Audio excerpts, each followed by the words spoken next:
નમસ્કાર, જય માતાજી, જય દ્વારકાધીશ. જણાવતા ખૂબ દુઃખ થાય.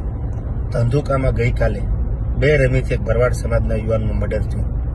આની પહેલા પણ કિશન ભરવાડનું મર્ડર થયેલું.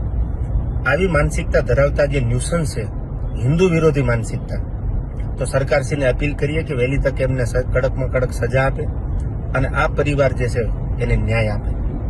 રહી વાત બીજી કે ડાયરા ખૂબ ભેગા કર્યા છે, તો તમારા દુઃખમાં પણ ભેગા છે. ભરવાડ સમાજ જ્યારે પણ હકલ કરે ત્યારે એમના બધાય પરિસ્થિતિમાં ઊભા રહેવાની પૂરી તૈયારી છે. ખુલ્લે આવીને ઊભી રહેવાની તૈયારી છે. ત્યારે દ્વારકાધીશને પ્રાર્થના કરી જે પરિવાર ઉપર દુઃખ પડ્યું છે એને મજબૂત બનાવે, એને આ દુઃખનો સામનો કરવાની ક્ષમતા અને શક્તિ આપે. અને સરકારને ફરી અપીલ કરીએ, કાયદો અને વ્યવસ્થા સાથે એને ન્યાય આપે એવી આપણી બધાની માંગ છે. અને હિન્દુ વિરોધી જે માનસિકતા ધરાવે છે આને વહેલી તકે જો ડામવામાં નહીં આવે તો આજ આ ભરવાડ સમાજ, કાલ કોઈ બીજો સમાજ, કાલ કોઈ ત્રીજો સમાજ, આ બધા હિન્દુ ઉપર જ્યારે આવા ઘા થાય છે ત્યારે આ પાંચમી ઘટના છે હું જાણું છું ત્યાં સુધી, તો વહેલી તકે આનો કંઈક રસ્તો નીકળે એવી સરકારશ્રીને આપણા બધાની અપીલ છે.